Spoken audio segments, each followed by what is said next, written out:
And welcome back, ladies and gentlemen, to 1,000 Mile Coffee. You're riding along with David. I'm Jason.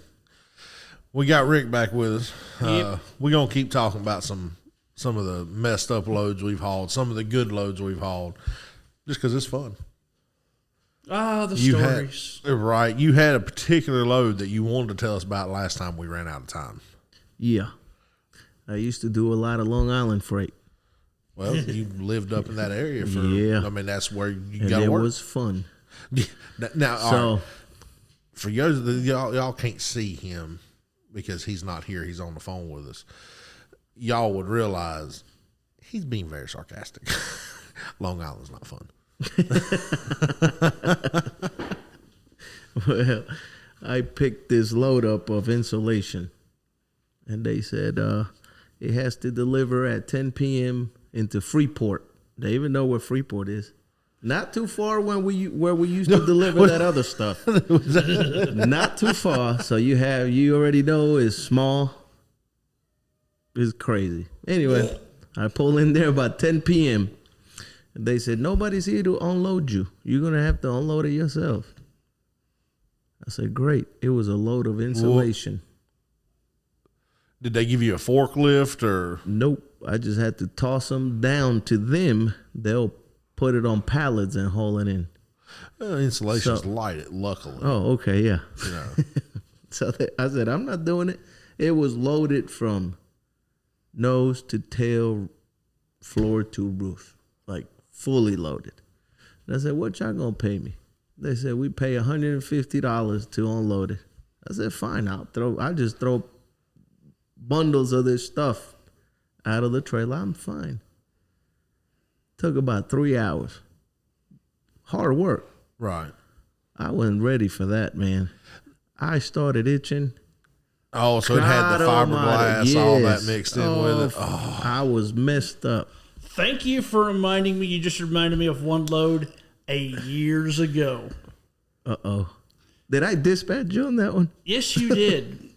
It was back when you were in partnership with a particular person. Do you remember the Cintas clothes load that went to South Carolina? Darlington, South Carolina. Out of Hauppauge, New York. God. You didn't follow my directions, that's why. Oh, bullshit. I didn't follow. Sorry if I'm getting loud. Bullshit. Didn't follow your directions. What directions were there? It was go down the cornfield border. Dirt road. That was a cornfield border. I still have the pictures. There was cornfield to my right and trees to my left. That was a field border. And then once you got to the place. Do you really still have the pictures? I'd have to go back. I'd have to go find it again. If we have the pictures, I we'll will put them the up. picture I we'll think put them up you here. have it on your Facebook, I believe. Yeah, I'll have to go find that picture All right, again. we'll put them up here behind us so they can see what he's talking about. The place I got there. I got to the place, and I remember because I called them and I said, "Are you sure this is where I need to deliver?" Yes. I'm like, I'm in a big truck. Oh, we get big trucks all the time. I remember when I pulled up front, the guy's eyes were about this big around because he looked and said, "I didn't realize you meant that big a truck." Yeah. I thought you were like a 26 box truck. Yeah, or a No. day cab with a 28-foot pup trailer. Well, Yeah, then he's like, "How much do you have?" 3/4 of a trailer. And you saw the guy's face sink because they had no loading help. dock, no pallet jack, nothing. We unloaded a 53-foot trailer fully loaded with old Cintas uniforms. Took us over, 3.5, 4 hours. His one assistant in there, she went to the local farm, got farm hands, and me and these two boys, we unloaded this truck by hand in the South Carolina sun. I remember when I was done, I think I called you and I said, "Do you have a load for me yet?" "Nope." "Good. Don't. I will pick up in the morning. I'm going to the truck stop. I'm getting a shower." Right, Kiss get all that my sweat. I am going to say this, though.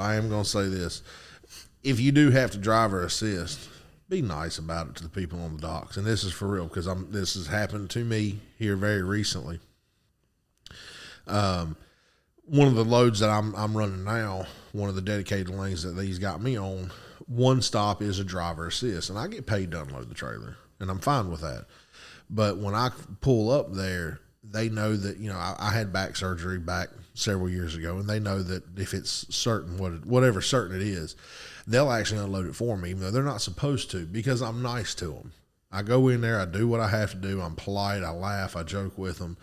If the people on the docks like you, they're more willing to help you. Courtesy will get you a lot further. Right. Just wanted to throw that You will out catch there. more. You will catch more flies with honey than you will with shit. Right. I really think you would actually catch more flies with manure than you would honey. But Depends on the flies. okay, so what? Here just a second ago, while y'all were talking, I was introduced to a piece of paper off camera here with something written on it for me to ask you. Oh hell! Mattress firm? Don't start with that. I love my wife. Oh, damn. I still about that load. God.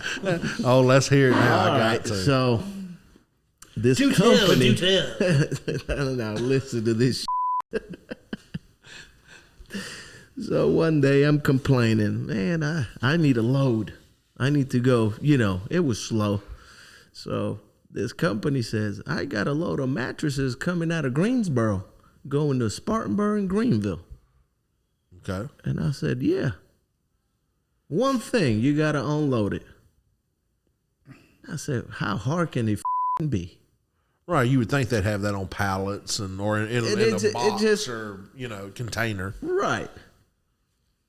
So I get to Greensboro. 8 hours to load. And I'm just in the bunk sleeping. Let me know when it's ready. I'm good. I don't have to deliver till the morning. I got my sleep in. Right. I get to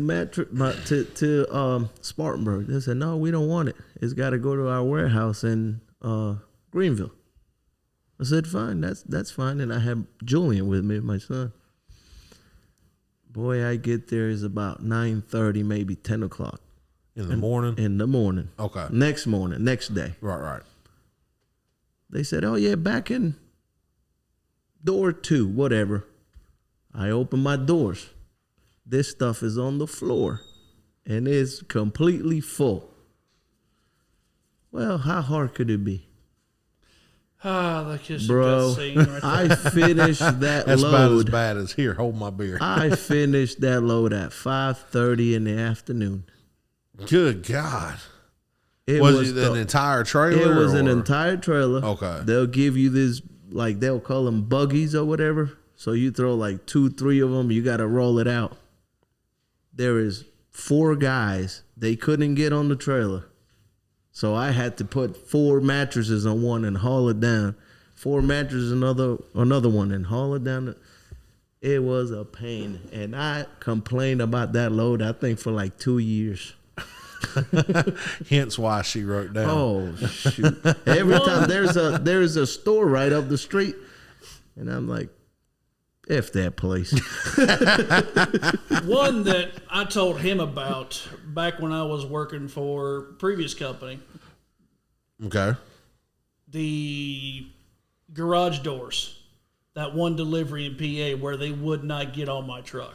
Oh, yeah, and you had to drag the door. I wouldn't have done it. I'd have told them no. I'd have said no, straight up no. I remember I had to. What was it? It was garage. The place I was working for, we hauled garage doors and the tracks, the metal frames that actually the garage doors run on. The customer that I delivered to, they said they were not allowed to get in my trailer, and I had to drag it all to the back of the trailer. And these garage doors are not light, and neither is the metal track. Right. They weren't bad with 2 people, but It's one not bad person. with 2 people. One person dragging it to the end. It took me probably Especially, 2.5, 3 hours. did you have any of the doors that had like the glass windows and stuff built into them? Or I the lucked sections out I of did not doors? have that. Okay, those are even worse. But I still had the 16 to 18 foot freaking pieces. Each one's weighing about 100 to anywhere between 50 to 100 pounds. Then you've got the metal track, which it weighs about 50 pounds also. And you're dragging it all to the end of the trailer. By the end of that, The next day, I woke up and I couldn't move. I had actually pinched a nerve in my spine. Right. Because I've got, I know if I'm on footage, you can see this is me sitting up straight. My shoulders, I actually have severe scoliosis. I've got pretty bad back problems. Right. And like I said, that's the thing I'd have told him no. No, you're going to get up here and help me. I'll help you. I'll do it with you, but I ain't doing it by myself. Yeah. I ain't paid enough to do that. I think it was after that delivery, I told our boss, Tim, at the end, I told him, I'm not going back. Right. I will never go back there. Fire me. I think if somebody got a like driver assist or tailgate to load, my rule is it's got to be less than 20,000 pounds palletized. That's it. Right. I got Don't haul offered. garage doors then. No, No, I it's got palletized. offered this lane, and it was like locally here to deliver like dog food and horse feed and stuff to stores, and I did it one time. 44,000 pounds. Everybody gets a pallet, you know. Man, I couldn't move them by myself. I had to get somebody up, help me pull this thing, and then push this thing. I say that kind of weight they should have, electric Yep. pallet jacks or something. But Yep. you go to these farms, they don't have anything. Well, that's true too. Well, we're going to cut it right here. We appreciate y'all tuning in with us. And we're going to get Rick on. We're going to talk about some more because we've hauled a bunch of messed up loads. God, we've hauled a bunch of them. We've hauled a bunch of really good ones too. Yeah, we got to get on like step deck freight stuff. Right. Well, see, I haul my some good stuff. flatbed stuff for me wasn't just a couple Well, months because of that. didn't you take a power only that was really fun up to Indiana? No, Illinois. Them three, what was it, Landals? It had two Landals and a beaver tail, and then the one coming back out of Indiana somewhere. out of Indiana back to South Carolina was That was military. nice. Yeah. That one wasn't bad. The other one, it wouldn't have been bad either if I'd have had the equipment I needed. You should picked it up. I'm gonna hurt him. I believe before we have to file domestic charges here, I believe, ladies and gentlemen, that will be the end of this episode of 1,000 Mile Coffee. Thank you all for tuning in, and as always, keep your shining side up. See y'all next time.